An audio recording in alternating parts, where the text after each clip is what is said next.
Okay, welcome, welcome to our class tonight. This is class 20 in our Known of God series. And I just want to read the verse that we've been looking at the last couple of classes and move on a little further. This is chapter 2 of 2 Timothy, verse 18. Nevertheless, the foundation of God standeth sure, having this seal, the Lord knoweth them that are his, and let every one that nameth the name of Christ depart from iniquity. Our last class, we're going to focus on, try to get to tonight is the Lord knoweth those that are his, and where that phrase, according to most commentaries, originates, or where Paul gets it from in the testimony. The actual phrase itself. But in our last class, we dealt with the second part of the seal, as Kenneth Weiss says, there are two inscriptions upon this foundation. There is the Lord knoweth those that are his, and then the inscription, let them that are naming the name of the Lord depart from iniquity. And we dealt with departing from iniquity in our last class, and we dealt with it to some degree in Sunday's class, our Sunday session here. And to me, this is really a huge part. What I begin to see is that this seal, the two inscriptions on the seal, speaks of the objective and the subjective work of God. The subjective or the objective work of God, the objective reality that says God knows those that are his. There is a knowing of God. As Brother Sparks says, there is an all-governing and dominating vision that governs an entire new creation. And that's a reality, whether we ever come to know it or not, whether we ever behold that reality in the face of Christ or not. That is the vision that governs really the constitution that governs this land. But the knowing of God is settled and secure, but there is a second part to that, and I think it's how that foundation is perfectly sealed, and it is then the subjective working of God when we come to know the knowing of God, come to know even as we are known, and that is that the soul then experiences, let me say it this way, the soul then experiences a true departure from iniquity. It experiences and lives in the judgment of truth, the judgment that will separate it in realization, not reality. Reality is already settled, but in realization, in the soul's acknowledgement, there is then a circumcision of the heart. It's the heart coming to apprehend a settled issue that's already settled in the heart and mind of God, already perfect in His sight, but we begin to see the perfection of our salvation, the perfection of our relationship with God, and begin by seeing such a reality, experience and face inwardly a departure from everything that is contrary to that perfect reality.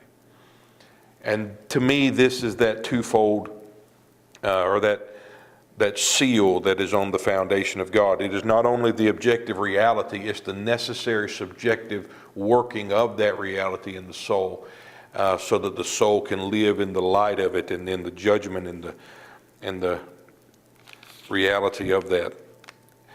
But we were reading Kenneth Weiss' translation.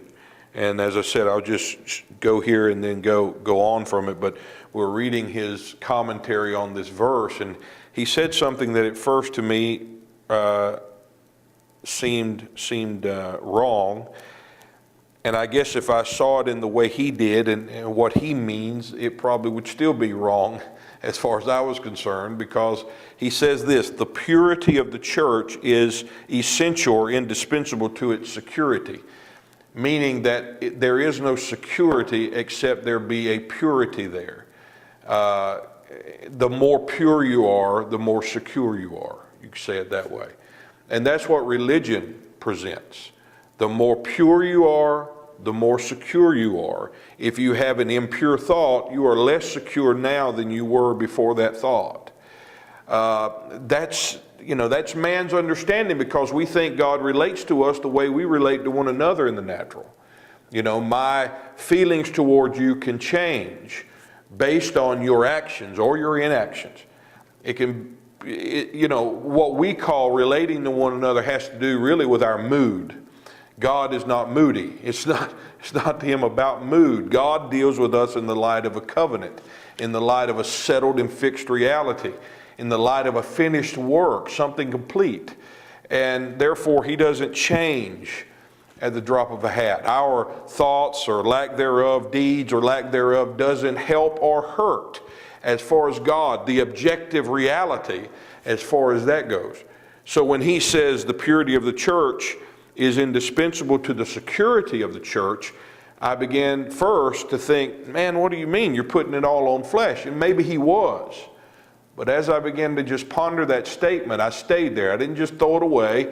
I stayed there and thought about it, and I thought that is absolutely true. But it's only true when you apply it to the proper man. When you apply it to the proper thing. You can't apply it to me. You can't apply it to you. Because then all you're going to have is a constant cycle of assessing yourself to see whether you're pure enough to measure up, whether you're good enough to measure up, whether you've done enough to secure yourself in the sight of God. But let me inform you, there is only one who stands in the sight of God, and he is forever secured there. And he is your security there. He is the anchor for our soul. He is the one who secures the whole of Israel in his presence before the Father. He standeth in the presence or sight of God for us. That is the security of the whole. You don't measure up. You never will measure up. He is the measure of it. He is the measure of the perfection God beholds, because God beholds that one and no other. And that covenant that we've been talking about demands the singleness of this view. There is no other that can be brought into this that will corrupt the covenant. That would I guess you could say it would abrogate the covenant or do away with the covenant. The covenant is between the Father and the Son. What we're talking about here is a purity that is defined in one man. And what I was thinking is, if you realize that the purity of the church is not us, but Christ in us, then you realize that this is absolutely true. That the purity of the church is essential to its security. Because you see that the only purity we have before God is Christ living in us, made unto us the perfectness of his eternal being, of his eternal person. Jimmy and I were talking about it right before the class, and the word pure, I asked him to look it up. And just listen to just the definition. I'm going to get into a lot of it here, but just the definition of the word pure and purity. And just think about who could define this. To whom can this be attributed? It is pure, and it is 2889. I think that's the Hebrew, right? 2889 in the Strong's. It means pure in a ceremonial sense. And then it's from 2891 in the Strong's. It's from that word. It means bright, It means pure, but listen to these words. It means unadulterated, uncontaminated, innocent, holy. And you can go on. I think words like undefiled. What is he says about the high priest, that it became us that we should have a high priest?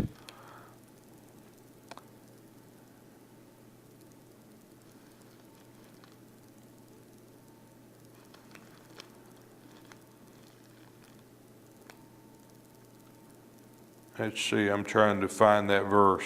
Yeah, here it is.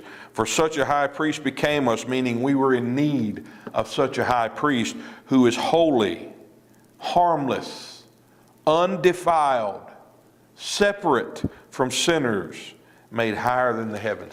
That's what we need. That's what we needed, because what he's saying is we needed a high priest who is absolutely everything we're not. That he could stand acceptable unto God and secure a relationship with God and be made unto us a relationship with God that we had no hope of, just because of who we are by nature. Undefiled, uncorrupted, incorruptible. That puts a whole nother meaning to put the corruption, corruptible shall put on incorruption. Being clothed upon, or being found in the incorruptible one, not having mine own, because mine own righteousness is what? Corruption. Filthy rags. That which is adulterated and defiled. So when we talk about the purity of the church or the purity of the saints or any of that, because that is everything about this foundation is, everything about our relationship to God is that it is pure and perfect. If it was anything less than pure and perfect, it wouldn't exist. God would not be satisfied in it.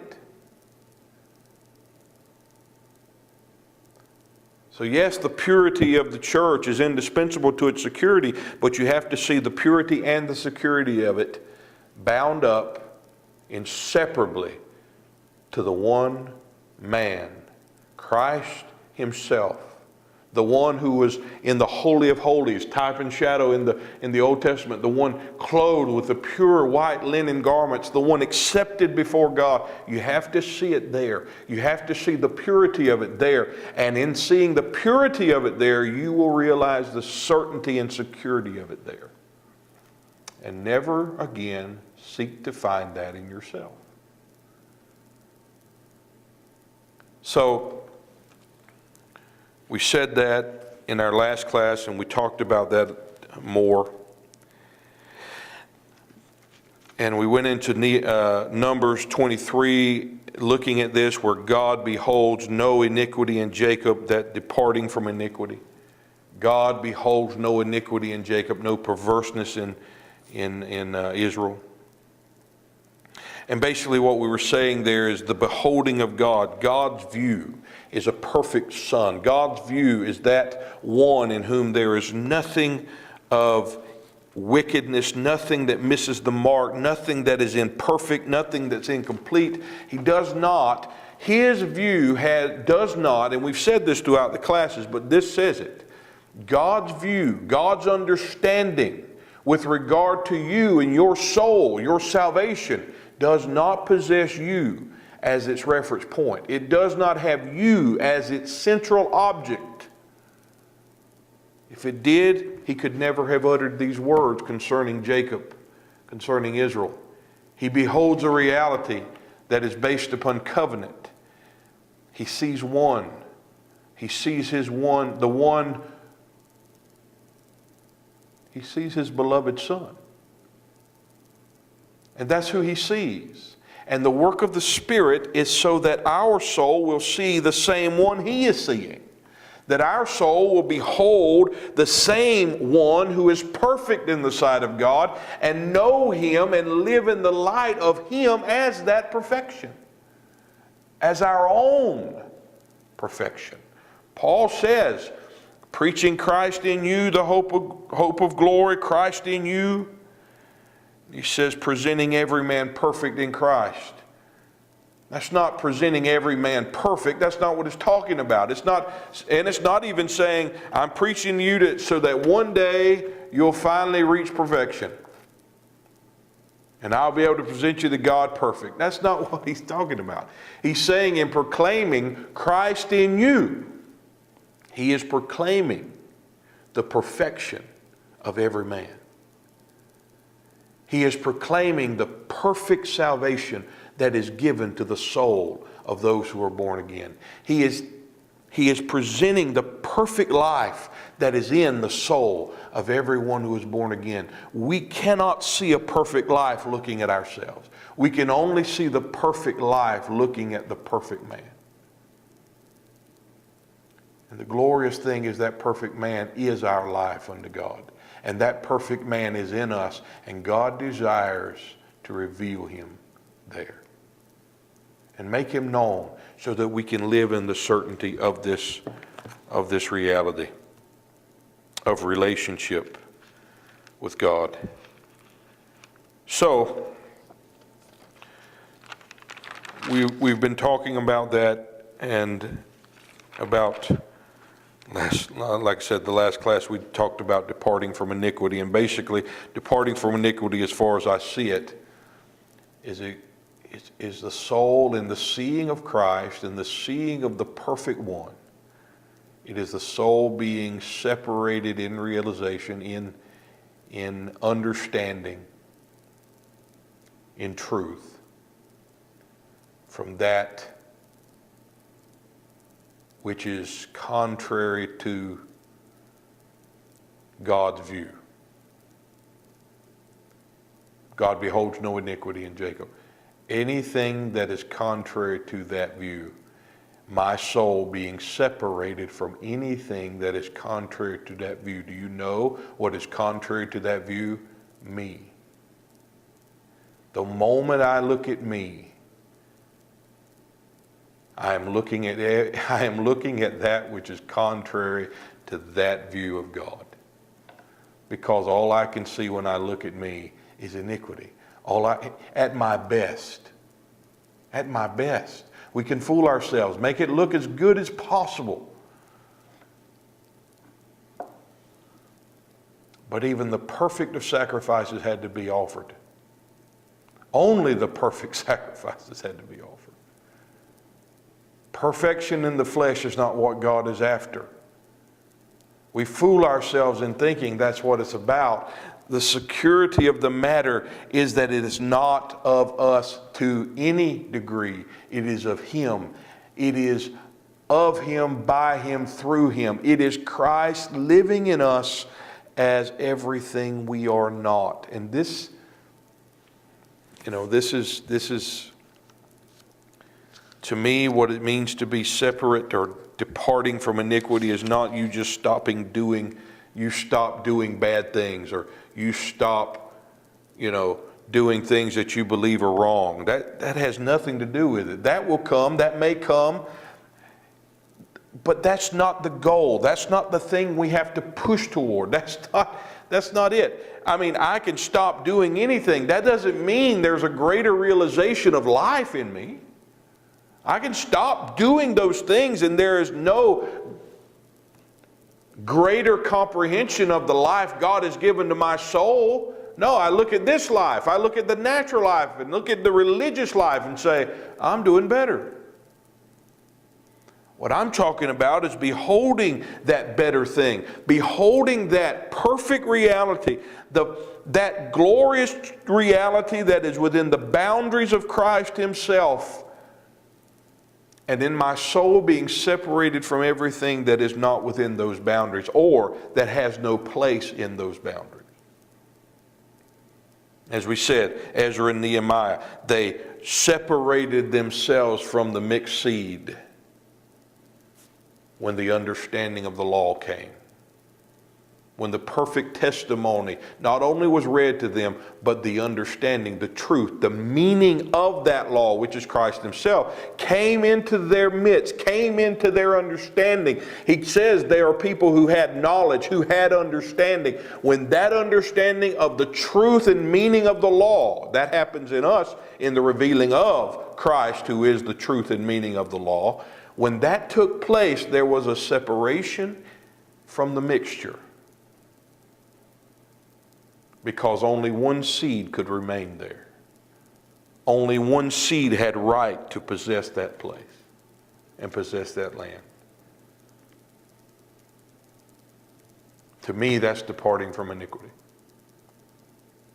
It is my soul being separated in truth from everything that is contrary and has no place in the knowledge of God. So, with that,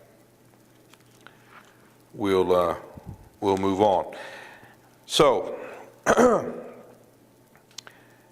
I want to look again, this verse, the foundation of God stands sure, having this seal, the Lord knows them that are his. I want to look at where the commentaries say this verse comes from, or this phrase, the Lord knoweth those that are his, comes from, because to me it is a tremendous picture. And then it's going to take a little while to get through it. I may not get through it all in this class. But you see this as the beginning of God stressing over and over a tremendous point. A point that must be comprehended not only scripturally, but in our soul. We must face this understanding. We must come to comprehend this reality that is presented in this story. Now, Paul gets this, according to the commentaries, the way he words it. They say it comes from the Septuagint, the translation, the Greek translation of the Old Testament. Numbers 16:5 and 16:27.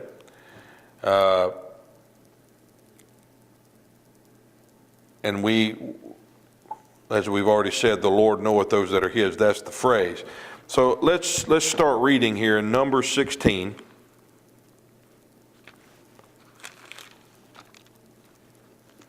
I'm just going to start in verse 1.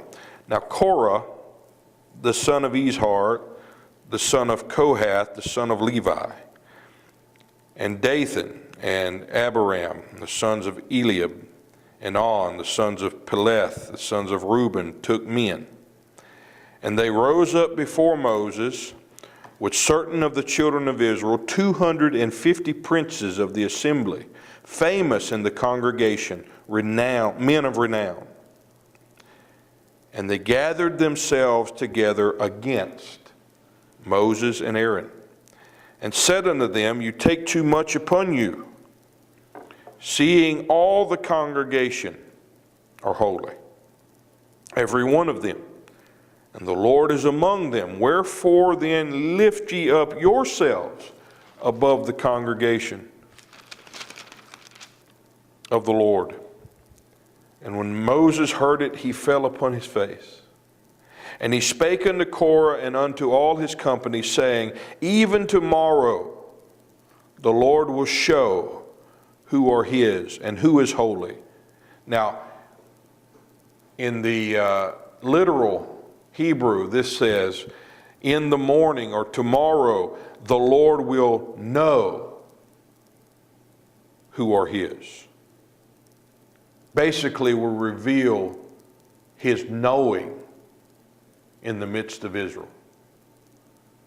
He will make known his knowing of those who are his. And who is holy, and he will cause him to come near unto him, even whom he hath chosen will he cause to come near unto him. This do, take ye censers, Korah, and all his company, and put fire therein, and put incense in them before the Lord tomorrow. And it shall be that the man whom the Lord doth choose, he shall be holy. You take too much upon you, you sons of Levi. Now, to go back, I want to start here at the beginning, because there's a lot in these verses that we've just read. And it begins with what Paul says in the verses in Timothy, with the foundation of God is sure. The foundation of God is sure. There is something sure here that they are standing against. There's something that God has set, fixed, sure in their midst, that against which they now stand. They are rebelling against something God has put in their midst. And I want us to see this, because what God has done is brought Israel into a relationship that is truly governed by the cross. It is a relationship that is governed by the cross.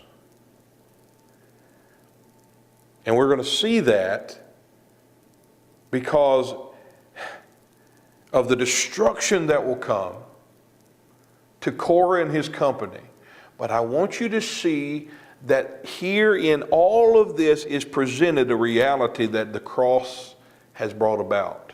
The reality of our salvation, the reality of God's knowing, the reality and sureness of this salvation that we have.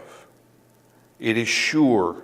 And 2 Timothy says it this way in the literal. It says, for the foundation it is sure, therefore it stands.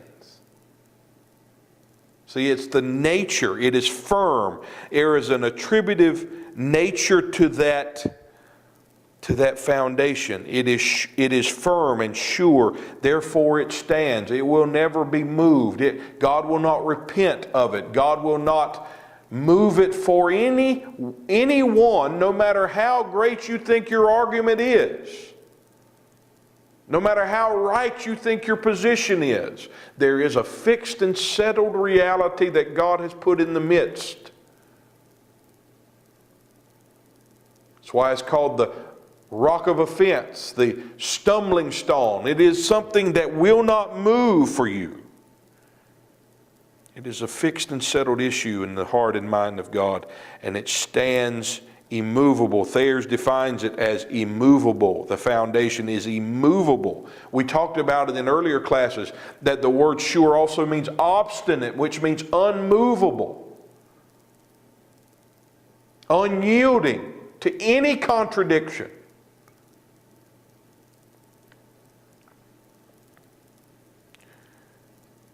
Standeth is in the perfect tense. It stands sure. It is in the perfect tense. Literally, it has stood. This is 2 Timothy again. That it stands because it's sure. The word stand there is in the perfect tense, which means literally it can be said this way. It has stood with the present result that it permanently stands. You see that? It has stood. It's always eternally stood. And the present reality is it permanently stands. See, that's what we're dealing with here. That's what we've come to. Something that is so eternally sure and fixed that it's permanently standing.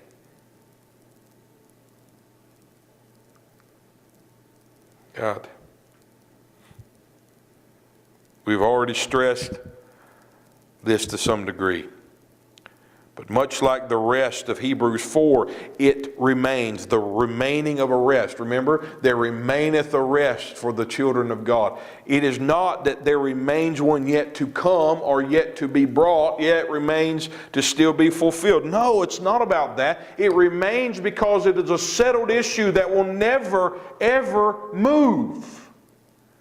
It is God's own possession, God's eternal Sabbath. It's God's eternal rest. Therefore, it remains for those who will come and be found in the Son, in whom He has perfectly spoken and fulfilled the amen, the so be it of God. That's His rest, and that rest remains for those who will come and know that rest by faith. Who will live in that rest, the rest of not I, but Christ, who liveth in me. And that's the very thing these men were standing against. And I'll show it to you here in these verses. So I want to examine this story, because in this I think we'll see the gravity, the weightiness of the grace that God has given to the soul of man, and the natural reaction of man in the light of this grace. I'm telling you, the grace of God is not this flowery thing it's been made to be recently. God just loves you so much because He's just in love with you. Yes, He loves us, but there's a specific way in which He has loved us. There is a love of God that is shed abroad in our hearts. Yes, but it's not just, oh, He loves me, He loves you, He loves everybody. No, He loves His Son. And the love that He has shed abroad in each of our hearts is that He has given to that heart the Son of His love. The grace of God is defined in the cross. The grace of God is defined that God's love is not about me and you. God's love is His Son living in me and you. The grace of God is not about all of us empowered to live holy unto God. The grace of God is that He has given to my soul the only life that is acceptable to Him. That's the grace. That one lives accepted, and the one who lives accepted unto the Father is the one that He has bestowed unto my soul. That's what He talks about, has in grace or through grace bestowed unto us. And we have no comprehension of what He has given, but we have been given the Spirit that we may know what He has in grace bestowed. That's 1 Corinthians chapter 2. I'm talking about what the grace of God has bestowed to the soul. What the true grace of God has given to the soul is an offense to the natural mind. I want you to understand this. We're seeing men stand up against the very grace of God, falling from grace, if you would use the vernacular of Paul, because the grace of God is an offense to religion. It is an offense to the natural man, because the grace of God is that there is one who lives before me. And thank God that the grace of God has bestowed that one to my soul, but what it does is leaves you with only one relationship with God. It leaves you with one righteousness before God. It leaves you with one holiness before God. It leaves you dependent upon the one who lives in you. And we're going to get in. I'm getting way ahead.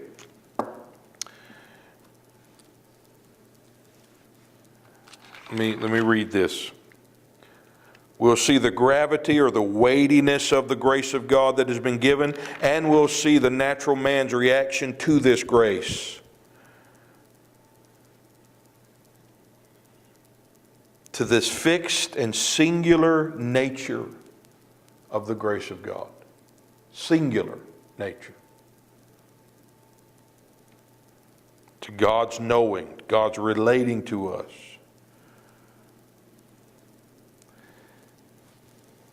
We will see that the sure foundation sealed in the knowing of God is the stone or rock of offense upon which man will stumble.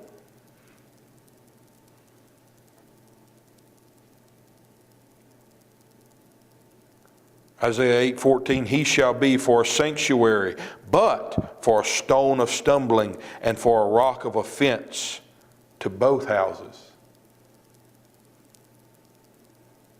He is a sanctuary. Go to Hebrews where he talks about those who have fled, basically fled for sanctuary, to be found in him. Hebrews 6. But to others he is the rock of offense.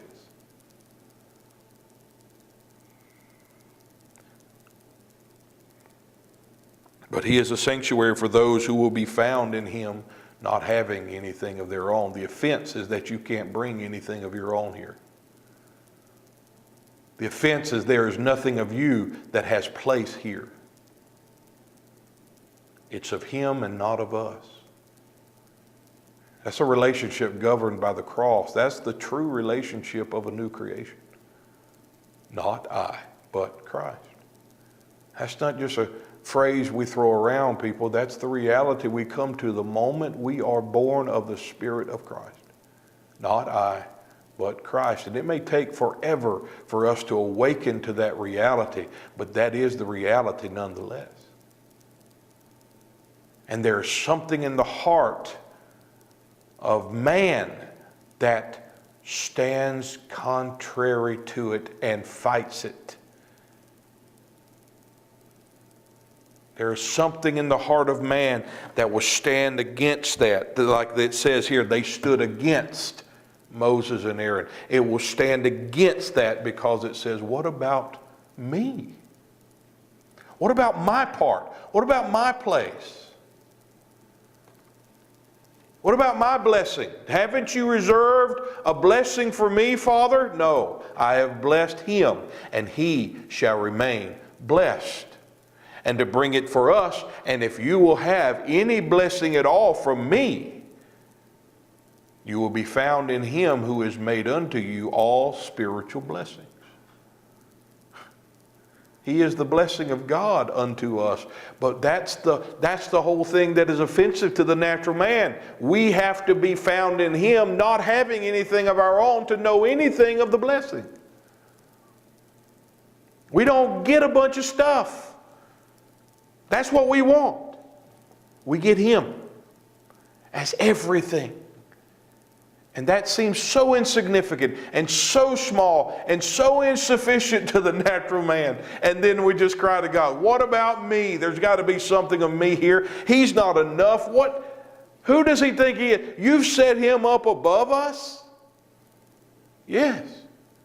You understand? Moses and Aaron didn't make a decision, hey, we're gonna be overlords over the... No, God set them above. God put them in the position as a testimony of one who would be above. We're talking about an above understanding here. What did we just read about the high priest in Hebrews? That he is higher than the heavens, above the heavens, exalted. That's the high priest that we needed. And there's something still in the heart that stumbles upon it because we want a place for us. We want our blessing. We want God to, just like Cain, we want God to give respect to our offerings. And one of the translations says he didn't even acknowledge Cain or his offering. It's like he didn't even exist. Because really in the sight of God, he didn't. As to his offering, he didn't. One stands before me. That's the governing reality of this new creation. That's the governing reality of this relationship against which they are gathering and standing here in number 16. They rose up against Moses and Aaron.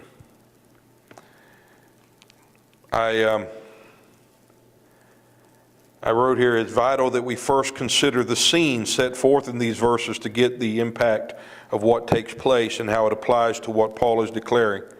in Timothy. It starts here with the phrase, gathered themselves against Moses and Aaron. So I wrote out of a commentary. This is the Keelan-Delitzsch commentary, Jimmy. The leader was, this is from their commentary. This is a quote from there. The leader was Korah, and the rebels are called, in consequence, Korah's company. He, and to the high priesthood, or at least he laid a claim in his heart, in his mind, Korah, laid a claim to the high priesthood, or at least to an equality with Aaron. Among its associates were the Reubenites, Dathan and Abram, or I can't read my writing, Orban, who no doubt were unable to get beyond the fact that the birthright had been taken away from their ancestor, and with it the headship over the house of Israel.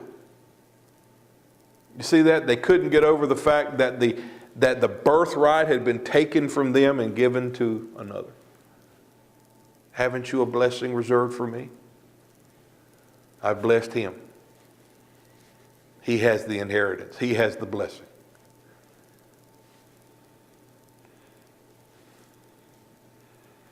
So the whole question, exposing, I wrote here, or they wrote, I can't remember if I wrote this or they did, exposing the question of Galatians 3 and 4, to whom does the great inheritance belong? To whom does the promises belong? Us or him?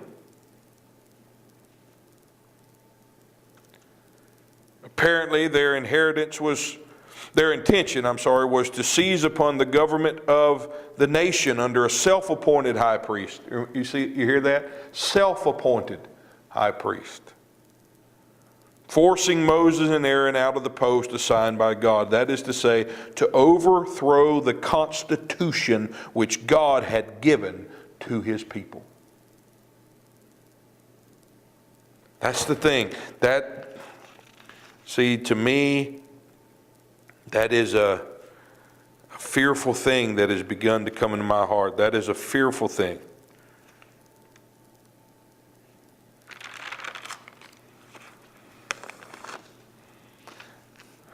So they set themselves up above. They set themselves against Moses and Aaron.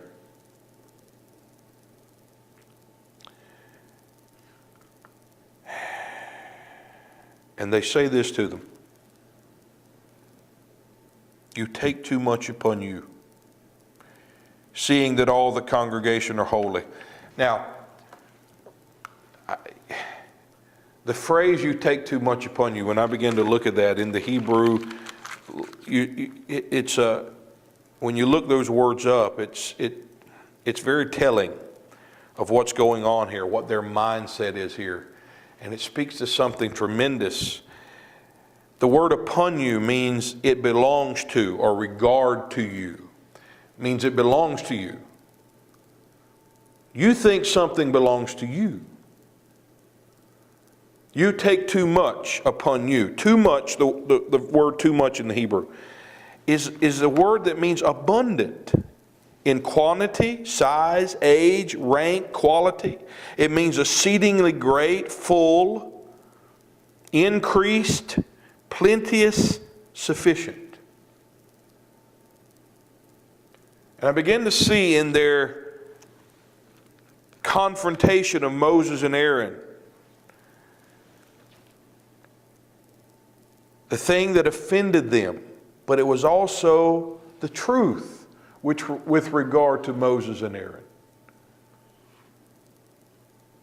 I want you to consider this with me. The word means plenteous, sufficient. And it means belonging to you. You take too much upon you. Belonging to you is plenteous sufficiency. Who do you think you are? Do you think that the sufficiency of this whole nation, That the greatness and the exceeding greatness and fullness and fulfillment and prosperity and riches of this nation belongs to you? Do you see that? Here's the offense. I wrote it down. Their offense and their rebellion was in reference to a sufficiency, an increase, a fullness, an abundance that belonged to these men and not to themselves. They saw this. It belonged to Moses and Aaron and not to them. And that offended them. The abundance of the whole, everything belonged to these men, the whole of it, and not to them. I was thinking about that in the light of what Paul says when he has the revelation and he sees that which the law would not permit him to speak, things unlawful to utter, he says in 2 Corinthians 12. And that's what that means, that the law would not allow him to speak. He sees that. And God spoke to him and said, after he says of what he says, and he prayed for the thorn to be removed from his flesh, the thorn of flesh in his flesh to be removed 3 times. And God said, my grace is sufficient. The grace that I have, the grace that I am in you is thine own sufficiency. My grace is sufficient for you. The sufficiency of it. When you look this word sufficient up in 2 Corinthians 12:9, it means content, enough, be sufficient.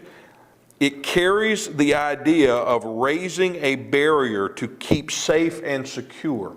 My grace is thine own sufficiency.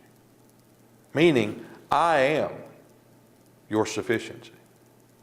The very reality that I live in you is your sufficiency. That I am made unto you everything you're not, that is your own sufficiency. And you have no sufficiency except that grace. You understand, this is a man who has seen into the Holy of Holies, the third heaven, who has seen the one who the law would not allow to be spoken, who the law kept hidden. And that one declares, I am thine own sufficiency. I live, you do not. And that fact is your sufficiency. Therefore he says, I desire, I rejoice, I boast in my weakness, in my insufficiency, in not having anything of my own, that the sufficiency and power of him may tabernacle, or I may be clothed upon with his own sufficiency, being found in him. See, he understood that the only secure, the only true secure place before God was to be found in Christ, having nothing of his own, and boasting in nothing except the Lord himself, who has made unto him all spiritual things. And these men are standing in contradiction to that reality that God had set in their midst. The offense was that these men, all sufficiency, all fullness, all abundance, belonged, let's just say it this way, just for us, belonged to Christ and not to themselves.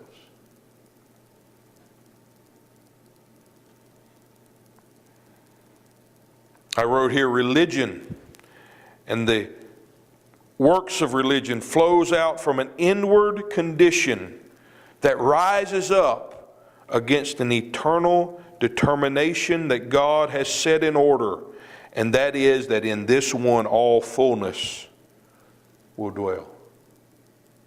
All abundance, all fullness, all sufficiency dwells here. My satisfaction in its fullness, in its eternal fullness, dwells here. God has determined it to be so. Therefore, we have to see that Korah and his company were not merely opposing two men with whom they disagreed. Moses and Aaron represent the one fixed and authorized, unchangeable relationship God had set in the midst of Israel. They are basically a twofold, if you want to say it that way, testimony of Christ himself. But let's look at something here that they say. And we'll go back to this. I'm running out of time in this class, and I apologize I haven't got too far, but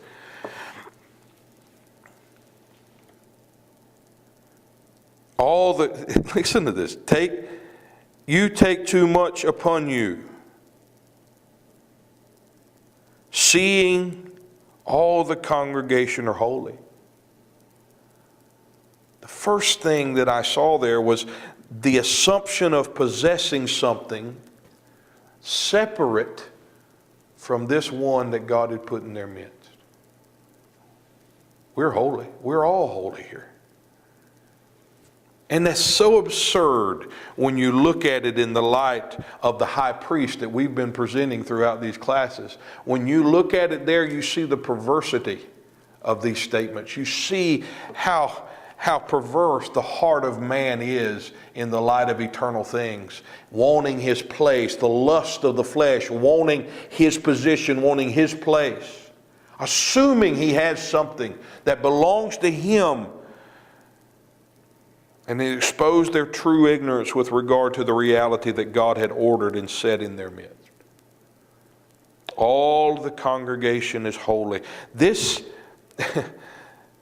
is the false perception that exists in most Christians. The cross, that salvation has made them holy, righteous, or even given them the right or the means to obtain such attributes. But that is a perception based upon a sense of separation from the head himself. Not holding the head. Remember, when he talks about all fullness in him and how he presents all of that, the thing that he says about those who would take them away from such sufficiency and fullness is that they are not holding the head. They are disregarding the head out from whom all the substance flows, who is the source and substance of the whole thing. They're trying to obtain something that only he is. They're trying to possess something that he alone has right to.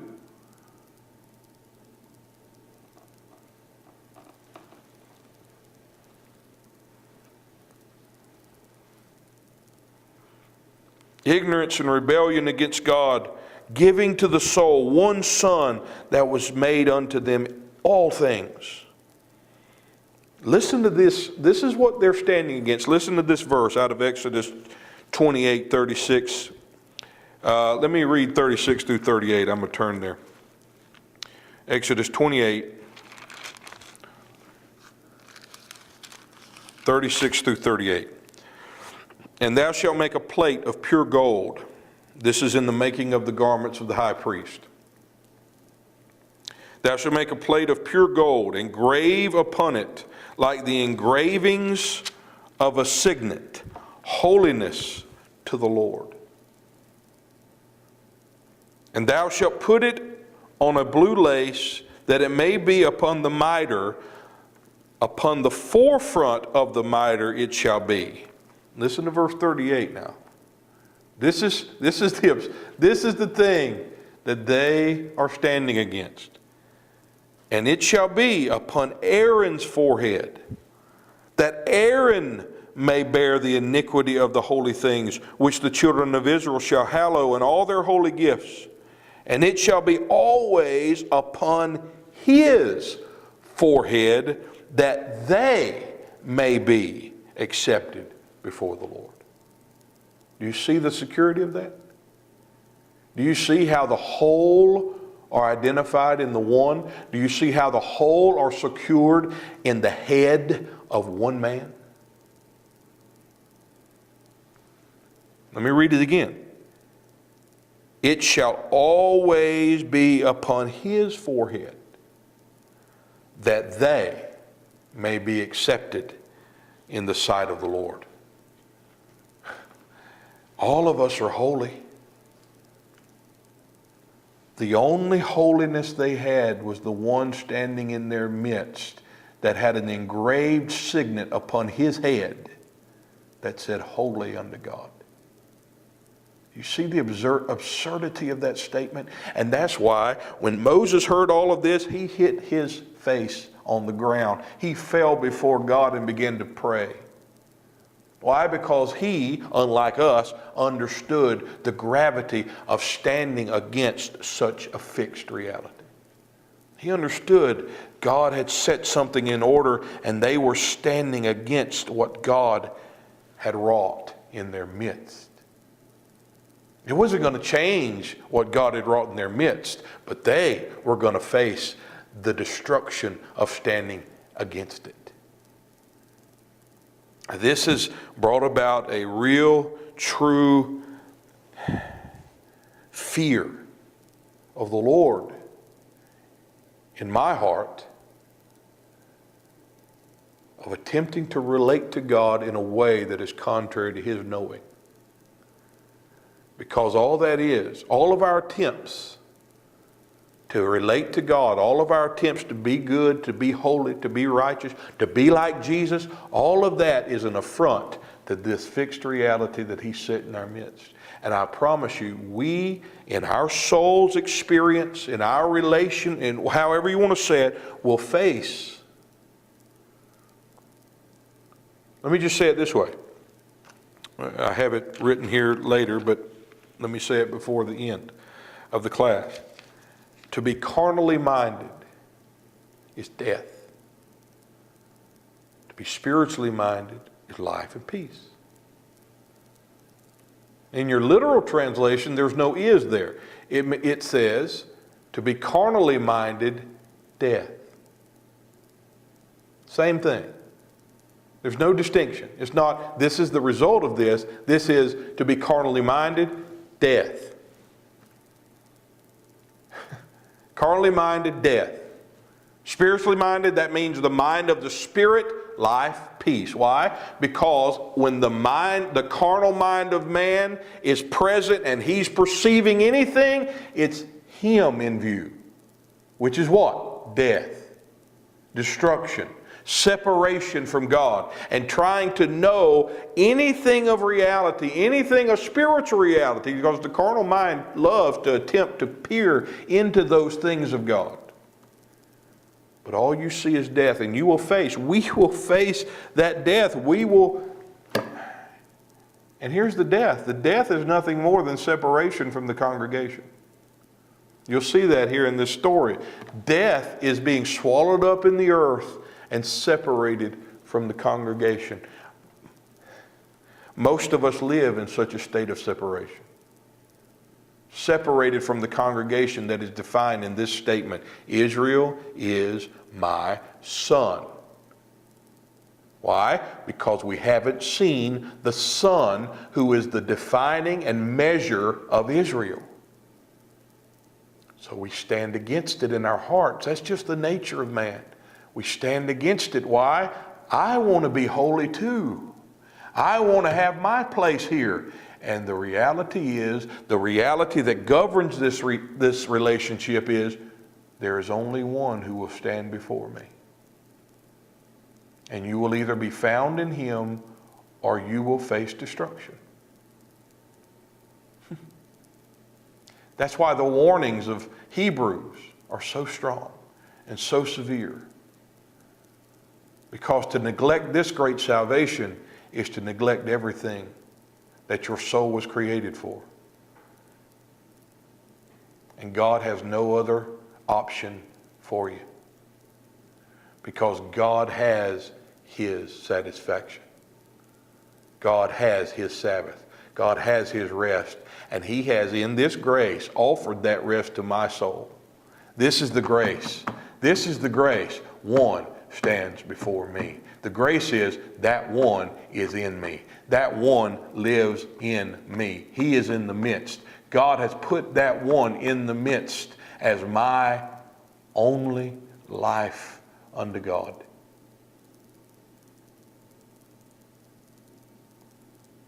But most of the time, there is this conflict because I want my place. I want my part. I want to stand before God too. And that's one of the reasons, and we're out of time, that's one of the reasons Paul, see, when he says, it was not unto seeds as of many, but unto thy seed who is Christ, he's not just correcting an ethnic situation there. He's not just saying, oh no, it's not the Jews.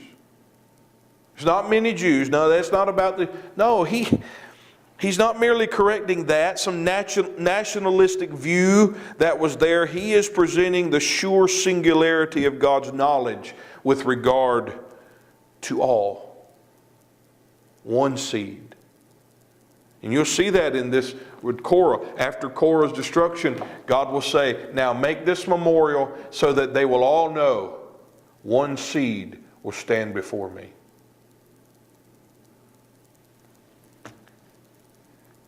That memorial comes in the face of Christ.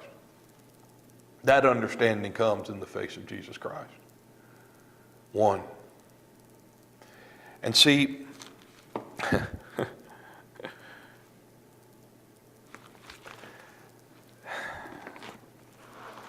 in the seeing of the one upon whose head, the only one upon whose head, holy unto God is engraved, when you see him, you will understand how absurd you were to ever think you were holy too. And you'll know how absurd it was for you to ever seek it by any other means, but be found in him. Not having mine own holiness, not having mine own righteousness. That's your only place of sureness. That's your only place of security. Paul had a standing before God he assumed until he saw the more excellent man. And by reason of seeing that man, he counted everything else as dung. His place, to be found in him. His pursuit, to know him.